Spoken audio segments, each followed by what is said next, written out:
విస్తరి ముందేసి పస్తులు పెట్టావే, తీపి వస్తువు చుట్టూ తిరిగే ఈగని చేశావే.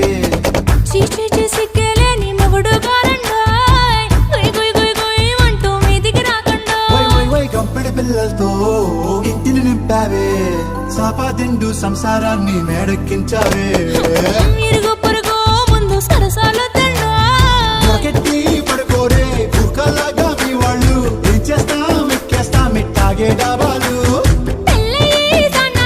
అయినా కానీ మాస్టారు తగ్గేదే లేదంటూ నా కొంగడికే పడుతుంటారు. హే గోదారి గట్టు మీద రామసలకావే,